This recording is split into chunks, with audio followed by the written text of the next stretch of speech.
अच्छा, ये just for revision parts of alimentary canal हमारे पास क्या क्या हैं?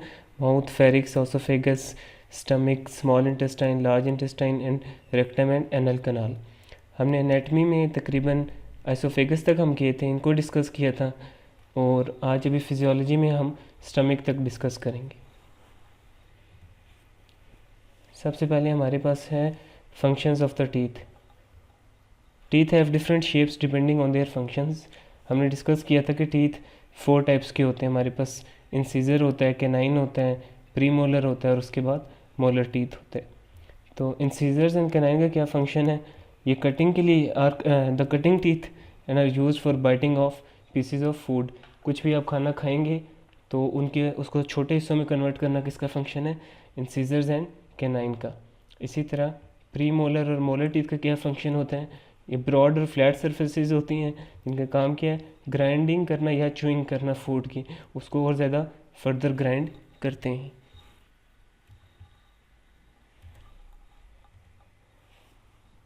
ये डिफरेंट टीथ दिखाए गए। सेंटर वाले जो होते हैं उनको हम इंसीजर कहते हैं, दूसरे हैं कैनाइन। पहले काम इनसे शुरू होता है। ये जो दरमियान वाले टीथ हैं ये खाने को डिफरेंट छोटे पीसेस में तोड़ते हैं। उसके बाद प्री मोलर्स एंड मोलर्स जो हैं वो उसको फर्दर कन्वर्ट करेंगे स्मॉल पीसेस में। नेक्स्ट हमारे पास है सिक्रीशन ऑफ सलाइवा। हमने पढ़ा था कि 3 पेयर्स ऑफ सलाइवरी ग्लैंड होते हैं जो सलाइवा सिक्रीट करते हैं। कैसे करते हैं वो पढ़ते हैं। Secretion of saliva is under autonomic nervous control. Autonomic nervous control है वही है, सिंपैथेटिक और पैरासिम्पैथेटिक स्टिमुलेशन आ जाएगी। पैरासिम्पैथेटिक स्टिमुलेशन क्या करती है? Profuse secretion of watery saliva with a relatively low content of enzymes and other organic substances. Saliva में हमारे पास वाटर होता है मेनली, उसके अलावा एंजाइम्स होते हैं और कुछ ऑर्गेनिक सब्सटेंसेस होते हैं। तो जो पैरासिम्पैथेटिक स्टिमुलेशन है इसमें सिर्फ पानी ज़्यादा निकलता है, एंजाइम्स वगैरह जो हैं उनका कंटेंट रिलेटिवली कम होता है। Sympathetic stimulation results in secretion of small amounts of saliva rich in organic material, especially from the mandibular glands. जो sympathetic stimulation से saliva निकलेगा उसमें organic materials ज़्यादा होंगे। Reflex secretion occurs when there is food in the mouth and the reflex can easily become conditioned so that the sight, smell and even the thought of food stimulates the flow of saliva. Reflex secretion ये होती है कि जैसे ही आपने food जो है mouth cavity oral cavity में डाल लिया है तो सलाइवा सिक्रीट होता है। पर सलाइवा जो है ये रिफ्लेक्स जो है ये इसे आप कंडीशन कर सकते हैं कि आप जब खाने को देखें उसकी स्मेल को आप सूंघें या अगर सोचें भी फूड का तो तब भी सलाइवा सिक्रीट होना शुरू हो जाता है। अब देखते हैं कि अब सलाइवा के फंक्शंस क्या क्या हैं। Chemical digestion of polysaccharides. जो फूड हम खाते हैं उसको हम 3 मेन कैटेगरीज में डिवाइड करते हैं। कोई बता सकते हैं वो 3 कैटेगरीज कौन सी होती हैं?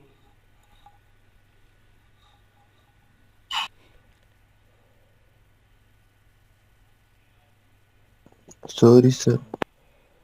वो आपने पढ़े नहीं है? Carbohydrates, proteins, lipids. सर याद नहीं। अच्छा, तो फूड की ना 3 मेन कैटेगरीज होती हैं। कुछ होते हैं जो कार्बोहाइड्रेट्स जिन्हें हम कहते हैं शुगर्स वगैरह, कुछ होते हैं लिपिड्स जिसमें फैट्स वगैरह आ जाते हैं, और कुछ होते हैं प्रोटीन। ये 3 मेन डाइट के कंपोनेंट्स होते हैं ना। तो सलाइवा में डाइजेशन स्टार्ट हो जाती है कार्बोहाइड्रेट्स की। कौन से एंजाइम के थ्रू होती है? एमाइलेज एंजाइम के थ्रू। ये एमसीक्यूज़ के लिए इंपॉर्टेंट है कि सलाइवा में किस कंपोनेंट की डाइजेशन स्टार्ट होती है, तो वो कौन सा है? वो है कार्बोहाइड्रेट्स। अभी खाना जो है आपके मैदे तक नहीं पहुंचा, मुंह में ही है, तो उसकी डाइजेशन स्टार्ट हो जाती है। Saliva contains the enzyme amylase that begins the breakdown of complex sugars including starches, reducing them to a disaccharide maltose. Starches होती हैं पॉलीसेकेराइड्स जो हैं उसको कन्वर्ट किस में कर देते हैं? डाइसेकेराइड, जिसमें 2 यूनिट्स शुगर के ग्लूकोज के जुड़े हुए होते हैं, जिसे हम क्या कह रहे हैं? Maltose. The optimum pH for the action of salivary amylase is 6.8। ये जो एंजाइम जो सलाइवा सिक्रीट करता है ये किस पीएच पे काम करता है? 6.8। Salivary pH ranges from 5.8 to 7.4 depending on the rate of flow. The higher the flow rate, the higher is the pH. अब हमने बात की कि जो एंजाइम सलाइवा में से निकल रहा है उसके लिए बेस्ट पीएच क्या है? 6.8। लेकिन अगर मैं सलाइवा की बात करूं तो उसकी पीएच की रेंज है 7.8 से 7.4 तक।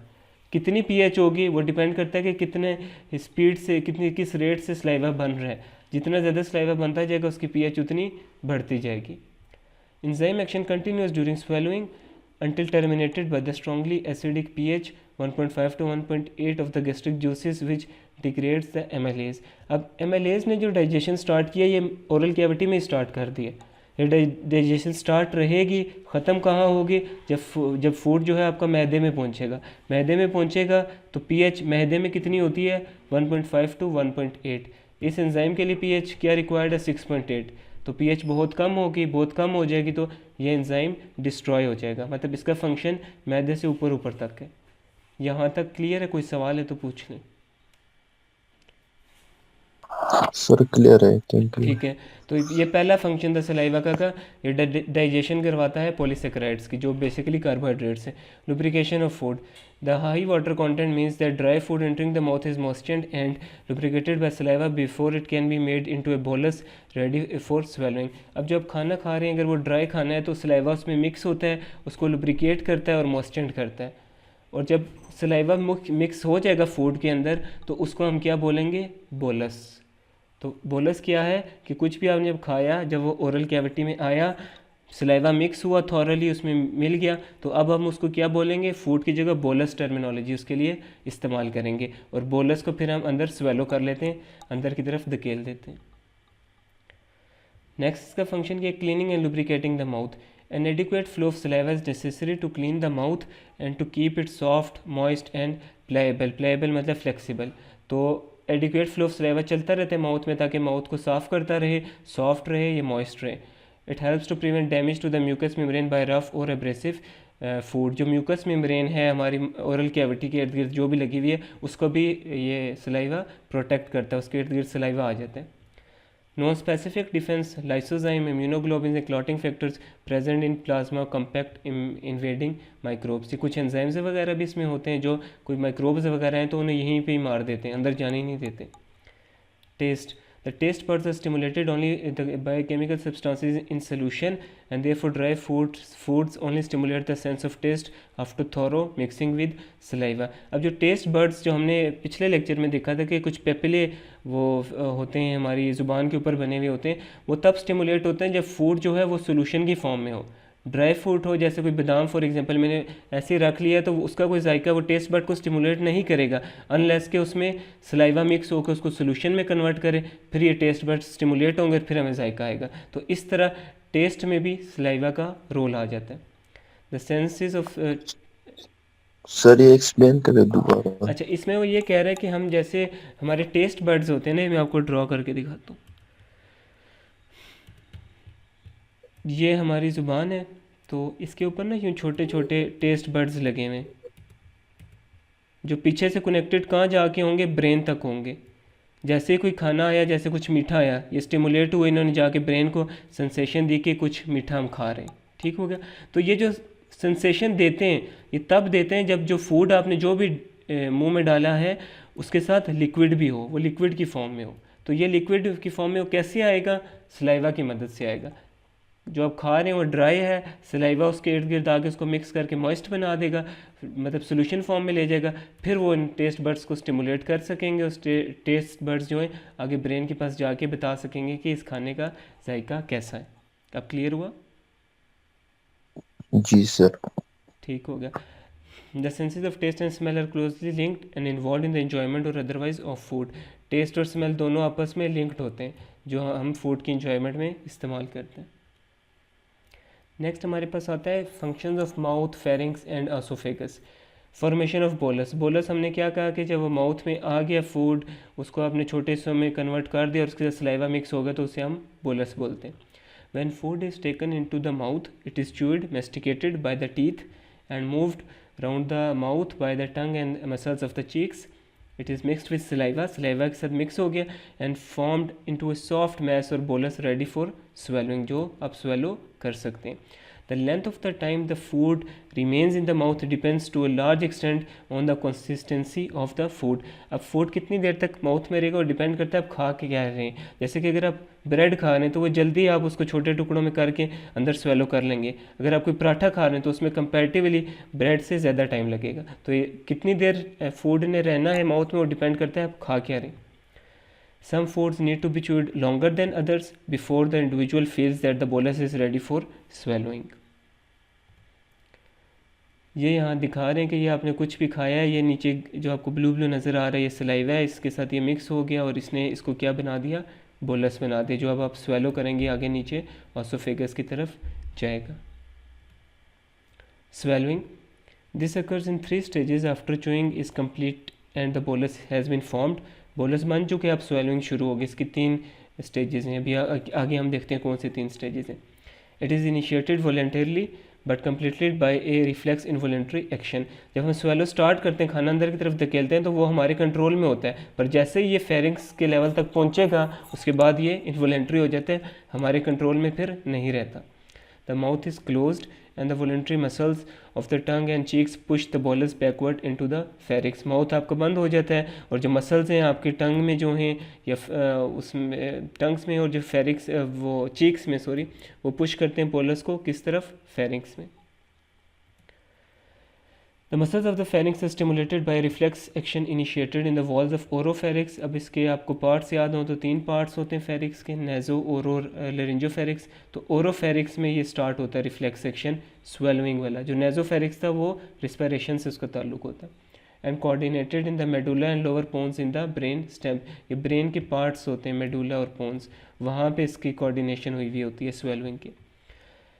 Involuntary contraction of this muscle propels the bolus down into the oesophagus. Involuntary contraction है, फेरिंक्स में पहुंच गए तो हमारे कंट्रोल में नहीं रहता, मसल्स कॉन्ट्रैक्ट करेंगे फेरिंक्स के तो बोलस कहाँ चला जाएगा, ऑसोफेगस में. All other routes that the bolus could take are closed. और जो भी रूट्स ले सकता था वो बंद हो जाते हैं. कैसे बंद होते हैं पहले डायग्राम से देखते हैं फिर इसको रीड करेंगे. ये हमारे पास है फेरिंक्स, ये नेजोफेरिक्स है जिसका रिस्पिरेशन से ताल्लुक है, ओरोफेरिक्स जो माउथ से जिसका रिलेशन है. तो जैसे ही यहाँ पे खाना आएगा, बोलस आएगा, तो अब इसने जाना किधर है, ऑसोफेगस की तरफ. और रूट्स कौन से बंद होंगे, पहला रूट ये बंद होगा कि ये इधर से ऊपर नाक की तरफ ना चला जाए. ये कौन बंद करता है, सॉफ्ट पैलेट इधर होता है, वो ऊपर की तरफ मूव करता है, जो ये जगह ब्लॉक कर देगा कि जो फूड है वो यहाँ से नीचे जाए, ऊपर नाक की तरफ ना आए. इसी तरह ये जो लैरिंग्स है ये ऊपर की तरफ मूव करता है और जो एपिग्लॉटिस जो इसका ढक्कन के तौर पे काम करता है वो आके इसके ऊपर बंद हो जाता है कि जो आपका खाना है वो इस साइड भी ना जाए बल्कि सिर्फ ऑसोफेगस की तरफ जाए. तो ये ओपनिंग्स थी, एक ये दोनों बंद हो जाती हैं नेचुरली ताकि फूड जो है सीधा ऑसोफेगस में जाए. इसकी अब पढ़ लेते हैं उधर क्या लिखा हुआ है. The soft palate rises up and closes off the nasopharynx. Nasopharynx को किसने क्लोज किया, सॉफ्ट पैलेट ने. The tongue and the pharyngeal folds block the way back into the mouth. जब हम स्वेलो करते हैं तो हमारी जो टंग है ये भी पीछे की तरफ मूव करती है, जिसकी वजह से ये जो माउथ की तरफ रास्ता है उसको भी ब्लॉक कर देते हैं कि खाना वापस माउथ की तरफ ना आए. And the larynx is lifted up and forward so that its opening is occluded by the overhanging epiglottis preventing entry into the airways, trachea में ना आए. The presence of the bolus in the pharynx stimulates a wave of peristalsis that propels the bolus through the esophagus to the stomach. जैसे ही bolus फेरिक्स में पहुंच जाता है तो हमारे पास क्या चीज़ स्टार्ट होती है, पेरिस्टालसिस. ये हमने लास्ट लेक्चर में भी डिस्कस किया था. इस मूवमेंट के थ्रू जो बोलस है वो ऑसोफेगस से होके स्टमक तक जाएगा. इसके आगे एक डायग्राम आएगी, देखते हैं. ये जो मूवमेंट है जिससे ये जो बोलस है ये नीचे की तरफ मूव कर रहा है, ऑसोफेगस से स्टमक में आ रहा है, इसको हम क्या कहते हैं, पेरिस्टालसिस. यहाँ तक कोई सवाल है तो पूछ लें. सर ये सिलेबस में यहाँ में इस जगह में कैसे आते किधर? सर, यहाँ पे ये सर ये जुबान पे कहाँ से आते सर? ये अगर आपको याद हो ना पिछला लेक्चर तो उसमें मैंने आपको दिखाया था, उसमें तस्वीर थी. इधर होगा पैरोटिड ग्लैंड जिसकी एक डक्ट थी जो सेकंड मोलर के लेवल पे आ रही थी, वहाँ से सलाइवा आ गया माउथ में. एक होते हैं इधर जुबान है ना, ये जुबान, जी इससे नीचे हमारे यहाँ ग्लैंड्स पड़े हुए, सबलिंगुअल जिसे कहते हैं, वो रिलीज़ करेंगे तो डायरेक्टली स्प्रेड आउट हो जाएगा, नीचे वाले पोर्शन में भी और ज़बान के ऊपर भी आ जाएगा। फिर एक इधर होते हैं सब मैंडिबुलर होते हैं, उसकी भी डक्ट्स यहाँ आ रही होती हैं। तो इस तरह 3 डिफरेंट रूट से सलाइवा आ रहा है जो पूरे माउथ कैविटी में फिल हो जाता है। बेसिकली ये हमारी है माउथ कैविटी इतनी है, और यहाँ से पैरोटिड से आ गया, सब मैंडिबुलर से आ गया और सब लिंगुअल से आ गया, तो पूरे माउथ में सलाइवा आ जाता है। जी जी सर। सर सर जब हम ये केक वगैरह खाए तो इससे सलेवा ख़त्म हो जाता है, और सर जब हम ये मूली वगैरह खाए तो इससे ज़्यादा होती है, सर ये क्या वजह है? सलाइवा वो डिपेंड करता है ना कि आप क्या फूड खा रहे हैं। डिफरेंट फूड्स की फिर डिफरेंट वो होती है, वो उसके अकॉर्डिंग, फ्रूट के अकॉर्डिंग होता है कि आप कितना सलाइवा सिक्रीट होगा। जी सर, थैंक यू। ये हमने पेरिस्टालसिस तक कर लिया। स्वेलिंग हम पढ़ रहे थे। Peristalsis waves pass along the oesophagus only after swelling begins. Swelling begin हो इसके बाद ही पेरिस्टाल्टिक वेव्स स्टार्ट होती हैं, अदरवाइज वॉल्स इसके रिलैक्स होते हैं। Ahead of the peristaltic wave a cardiac sphincter guarding the entrance of the stomach relaxes to allow the descending bolus to pass into the stomach। ये जो oesophagus होती है ना, ये आगे हमने लास्ट लेक्चर में किया था कि यहाँ एक स्पिंस्टर होता है जिसको वहाँ हमने नाम दिया था लोअर एसोफेगस स्पिंस्टर। उसका दूसरा नाम क्या है? Cardiac sphincter. ये अमूमन बंद रहता है, जैसे ही बोलस यहाँ पे पहुँचेगा, खाना यहाँ पहुँचेगा, ये खुल जाएगा और वो जो फूड है वो आगे स्टमक में आ जाएगा। जैसे ही सारा फूड आगे ट्रांसफ़र हो जाएगा तो अगेन ये स्पिंस्टर बंद हो जाएगा। इसका दूसरा नाम क्या है? Cardiac sphincter. पिछले लेक्चर में जो हमने पढ़ा था वो था लोअर ऑसोफेगस स्फिंक्टर। क्या काम है इसका? एंट्री ऑफ फूड जो इनटू स्टमक उसे कंट्रोल करता है। जैसे ही फूड सारा आ जाएगा तो ये बंद हो जाएगा कि वापस ऊपर की तरफ ना जाए। अच्छा, ये हमने बात की थी कार्डियक स्फिंक्टर की कि ये कंट्रोल करता है। Usually construction of cardiac sphincter prevents reflex of gastric acid into the oesophagus. जब ये कॉन्स्ट्रिक्ट हो जाएगा, बंद हो जाएगा, तो ये गैस्ट्रिक का जो कंटेंट है, मैदे का जो कंटेंट है, उसको वापस इधर नहीं आने देता। Other factors preventing gastric reflex, और क्या फैक्टर्स हैं जो गैस्ट्रिक रिफ्लेक्स को रोकते हैं कि मैदे की चीज़ जो है ऊपर ऑसोफेगस में ना आए? The maintenance of an acute angle between the oesophagus and the fundus of the stomach, that is an acute cardio oesophageal angle. ये मैंने आपको पिछले लेक्चर में बताया कि ऑसोफेगस यूँ आके एक शार्प टर्न लेती है, फिर स्टमक में एंटर होती है। ये टर्न भी इसलिए होता है ताकि खाना वापस ईजिली ना जा सके। The increased tone of cardiac sphincter when intra-abdominal pressure is increased। जब इंट्रा एब्डोमिनल प्रेशर इंक्रीज़ होगा, खाना इधर मैदे में और इंटेस्टाइन वगैरह की तरफ ज़्यादा आएगा, तो ये क्लोज़ हो जाएगा। क्लोज़ हो जाएगा तो ये ऊपर खाने को नहीं जाने देगा। The walls of the oesophagus are lubricated by mucus which assists the passage of the bolus during the peristaltic contraction of the muscular valve। जो एसोफेगस इतनी लंबी यूँ ट्यूब है, उसके इर्द गिर्द यहाँ पे म्यूकस लगी हुई होती है, और उस म्यूकस का क्या काम होता है कि वो खाने को नीचे की तरफ ही धकेले, ऊपर की तरफ ना आने दे। तो ये और भी कुछ फैक्टर्स हैं जो इसको रोक सकते हैं। मेन जो है वो हमारे पास यही है जो यहाँ पे ये लगा होता है, स्फिंक्टर। नेक्स्ट अब हम पहुँच गए स्टमक तक। स्टमक में एक चीज़ होती है जिसको हम कहते हैं गैस्ट्रिक जूस, और गैस्ट्रिक जूस से सारी डाइजेशन होती है। गैस्ट्रिक जूस को पहले देखते हैं, उसके बाद फिर हम एंड में देखेंगे कि स्टमक के क्या क्या फंक्शंस हैं। Stomach size varies with the volume of food it contains, which may be 1.5 liters or more in an adult। अब स्टमक जो है ना, ये फ्लेक्सिबल होता है हमारा मैदा। इसमें जैसे जैसे फूड इंटर होता जाएगा थोड़ा थोड़ा फ्लेक्सिबल हो जाता है। नॉर्मल लिमिट कितनी है? 1.5 लीटर तक ये कंट्रोल कर सकता है, उसको एकोमोडेट कर सकता है। उससे ज़्यादा अगर फूड होगा फिर ये ब्रेन में सिग्नल भेजेगा कि भाई अब आप खाना बंद कर दें। आपको ऐसा महसूस होगा कि आपकी भूख ख़त्म हो चुकी हुई है। वो इसलिए होगी क्योंकि आपका स्टमक जो है वो ऑलरेडी अपनी मैक्सिमम कैपेसिटी तक फिल हो चुका हुआ होगा। When a meal has been eaten, the food accumulates in the stomach in layers, the last part of the meal remaining in the fundus for some time। जो हमारा है ना स्टमक, इसके 3 पार्ट्स होते हैं। यहाँ से स्टमक हमारा शुरू है और ये तकरीबन यहाँ तक है। जो पहला पार्ट होता है ये वाला, इसको हम बोलते हैं फंडस, ये जो लिखा हुआ है फंडस। उसके बाद ये जो दरमियान वाला हिस्सा होगा इसको हम बोलेंगे बॉडी। ये सारी स्टमक की बॉडी है। और उसके बाद ये जो हिस्सा होता है लास्ट, इसको हम क्या बोलते हैं?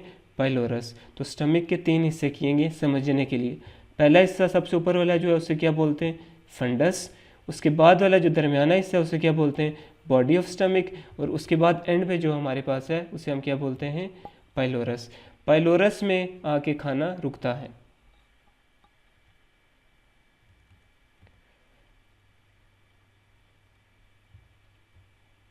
Mixing with the gastric juice takes place gradually and it may be some time before the food is sufficiently acidified to stop the action of salivary amylase। अब इसमें होता है गैस्ट्रिक जूस स्टमक में, ये नहीं होता कि जैसे ही फूड आया तो एकदम गैस्ट्रिक जूस आ जाएगा। ये स्लोली स्लोली रिलीज़ होता है और आस्ता आस्ता इस सबको लिक्विफाई करके डाइजेशन करवाता है।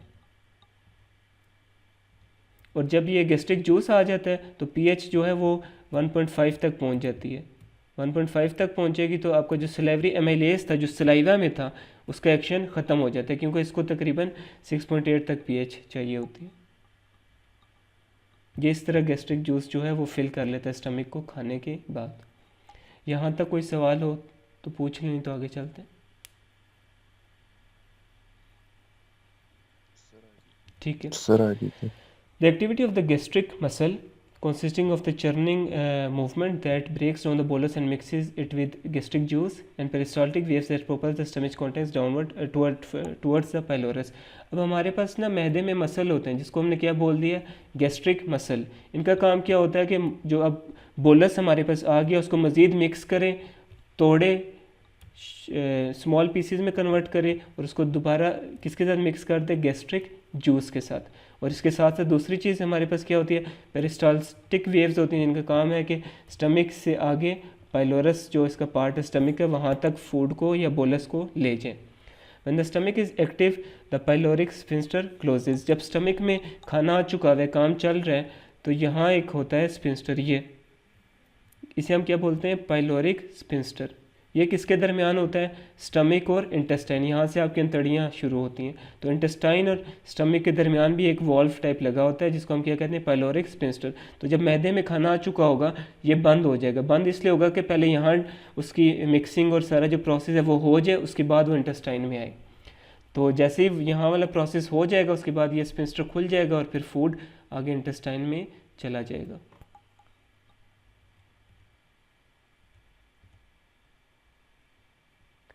Strong peristaltic contraction of the pylorus forces chyme gastric contents after they are sufficiently liquefied। अच्छा, अब हम बात कर रहे थे कि जो माउथ कैविटी में फूड के साथ सलाइवा मिक्स हो गया था तो उसको हमने क्या नाम दिया था, बोलस। वही बोलस जब स्टमक में आके गैस्ट्रिक जूस के साथ मिक्स हो चुका होता है तो उसको हम क्या नाम देते हैं, काइम, CHYME, काइम। काइम क्या होगा, जब यही जो बोलस है ये स्टमक का जो कंटेंट है उसके साथ मिक्स हो चुका हो, मेनली गैस्ट्रिक जूस, उसको क्या नाम बोले आपने, chyme. Gastric contents after they are sufficiently liquefied through the pyloric sphincter into the duodenum in small spurts। उसके बाद वो कह रहे हैं कि पाइलोरिक जो स्पिंस्टर है वहाँ से फिर ड्यूडेनम में आस्ता आस्ता खाना मूव आगे जाता है। और कोई सवाल? जैसे भी आपने बताया जिस टाइम फूड मैदे में पहुंच जाता है तो वो क्लोज होता है। जिन्हें उल्टियां होती हैं उसमें मतलब वो दोबारा ओपन हो जाता है, फिर उनको उल्टी होती है जो वापस उधर जो ये है ना हमारे पास, ये इस तरह स्टमक है, स्टमक के ऊपर यहाँ पे होगी आसोफेगस, तो यहाँ पे हमने पढ़ा है ना वो कार्डियक स्पिंस्टर होता है।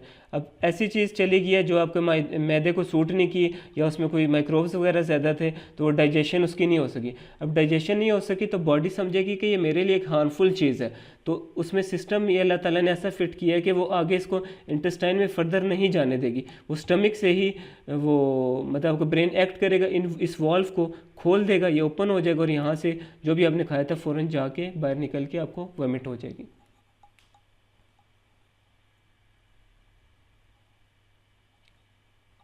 और कोई सवाल?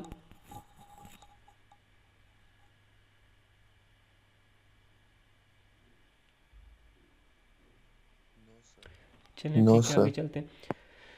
Parasympathetic stimulation increases the motility of the stomach and secretion of gastric juice। Sympathetic stimulation has the opposite effect। Parasympathetic system से ये इंक्रीज होता है सिस्टम, स्टमक की डाइजेशन वाला और गैस्ट्रिक जूस वगैरह सिक्रीट होते हैं, और सिंपैथेटिक स्टिमुलेशन से ऑपोजिट होता है। About 2 liters of gastric juice are secreted daily by specialized secretory glands in the mucosa।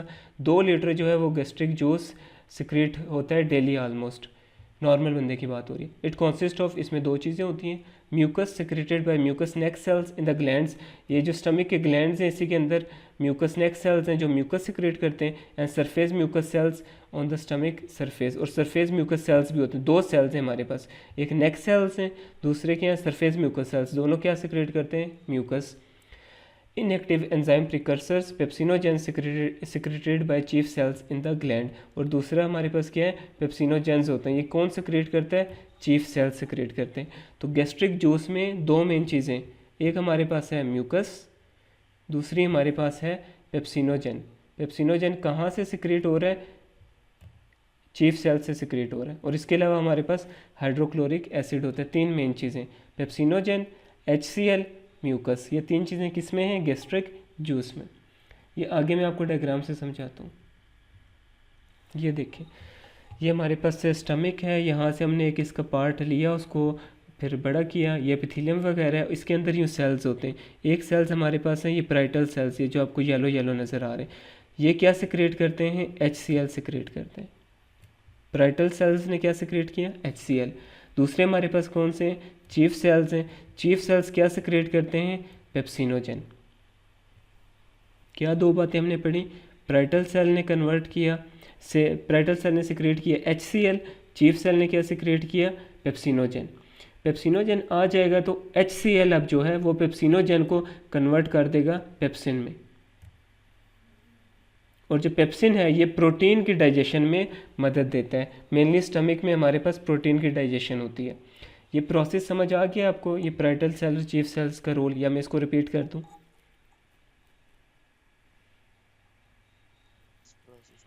अच्छा, हमने बात की कि हम पढ़ रहे हैं बेसिकली गैस्ट्रिक जूस को ना, तो ये आप ये समझे कि ये मैदा था, मैदे से हमने एक पोर्शन लिया बाहर सरफेस का, ये एपिथेलियम है, एपिथेलियम के अंदर डिफरेंट सेल्स होते हैं। दो मेन सेल्स जो हमारे कंसर्न के, एक है पैराइटल सेल, पैराइटल सेल क्या सिक्रेट करते हैं, HCl को सिक्रेट करते हैं। दूसरे हमारे पास चीफ सेल्स हैं, वो क्या सिक्रेट करते हैं, वो पेप्सिनोजेन सिक्रेट करते हैं, ये एक एंजाइम है। जब ये दोनों चीज़ें आ जाएंगी तो HCl का क्या काम है, ये एक तो pH को काम करता है, दूसरा काम इसका ये है कि पेप्सिनोजेन को पेप्सिन में कन्वर्ट कर देता है। पेप्सिन बन जाएगा स्टमक में या गैस्ट्रिक जूस में। पेप्सिन ने फिर क्या काम करना है, इसने जो प्रोटीन्स आपके खाने में, जो प्रोटीन्स जैसे गोश्त में जो होते हैं प्रोटीन्स वगैरह, उसको उसके डाइजेशन में हेल्प करता है, उसको अमाइनो एसिड्स में, पेप्टोन्स में कन्वर्ट करता है। क्लियर हुआ अभी या नहीं?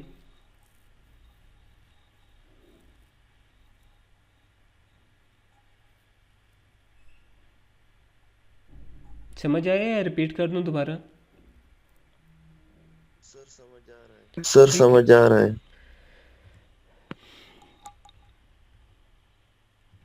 अच्छा, अब हम देखते हैं फंक्शंस ऑफ गैस्ट्रिक जूस के फंक्शंस क्या क्या हैं, उसमें चीज़ें क्या है वो तो हमने पढ़ ली। Water further liquefies the food swallowed, water अब गैस्ट्रिक जूस में नेचुरली है, जिसका काम किया है कि जो फूड जो अब आ चुका है, काइम जो बेसिकली बन चुका है, उसे फर्दर लिक्विफाई कर सके। दूसरा हाइड्रोक्लोरिक एसिड जो हमने भी अभी पढ़ा कि रिलीज़ होता है, acidifies the food and stops the action of salivary amylase, ये फूड को क्या कर देता है, एसिडिफाई कर देता है, और pH कहाँ ले जाएगा, 2 तक ले जाएगा। उससे क्या होगा, स्लेवरी एमाइलेज जो सलाइवा में रिलीज़ हुआ था, इसका फंक्शन हो जाएगा ख़त्म। किल्स इंजेस्टेड माइक्रोब्स, HCl जो है वो कोई अगर कोई जरासीम वगैरह हैं तो उनको भी ख़त्म कर देता है मैदे में। Provides the acid environment needed for effective digestion bye pepsin, अभी हमने बात की कि पेप्सिन पेप्सिनोजेन से बना था ना, तो इसके लिए हमें एसिडिक इन्वायरमेंट चाहिए होती है इस एंजाइम को, तो वो भी हमें HCl प्रोवाइड करता है। तो HCl की क्या फंक्शन है, फूड को एसिडिफाई किया, स्लेवरी एमाइलेज का फंक्शन ख़त्म किया, माइक्रोब्स को भी ख़त्म किया, और दूसरा इन्वायरमेंट दी पेप्सिन को ताकि ये एफिशिएंटली वर्क करे और प्रोटीन का ब्रेक डाउन करे। आगे नेक्स्ट देखते हैं, pepsinogens are activated to pepsins by hydrochloric acid and by pepsins are already present in the stomach. ये वही बात है जो मैं आपको बता चुका हूँ कि पेप्सिनोजेन जो है पेप्सिन में कैसे कन्वर्ट होते हैं, HCl की वजह से होते हैं, और ऑलरेडी जो पेप्सिन बने होते हैं वो भी स्टिमुलेट कर रहे होते हैं कि पेप्सिनोजेन दोबारा पेप्सिन बने। These enzymes begin the digestion of proteins, breaking them into smaller molecules. Proteins को तोड़ना शुरू करते हैं। Pepsin act most effectively at a very low pH, ये इसकी pH क्या है पेप्सिन के लिए 1.5 से 3.5। इंट्रिंसिक फैक्टर ये होता है एक प्रोटीन, ये भी गैस्ट्रिक जूस में होता है। ये क्यों होता है, is necessary for the absorption of vitamin B12 from the ileum. Ileum जो है ये स्मॉल इंटेस्टाइन का एक पार्ट है, ये स्टमक रिलीज़ कराता है जो बेसिकली विटामिन B12 जो अगर आपके खाने में होगा उसके एब्जॉर्प्शन के लिए ज़रूरी होगा। अगर ये फैक्टर जो है ये स्टमक रिलीज़ ना करवाए तो आपके खाने में जो विटामिन B12 होगा वो बॉडी में एब्जॉर्ब नहीं हो सकेगा। Mucus prevents chemical injury. Sir ये रिपीट करें। ये हमने बात की है कि ये हमारा है स्टमक, लेट्स सपोज स्टमक के बाद ये हमारी इंटेस्टाइन आगे शुरू होगी।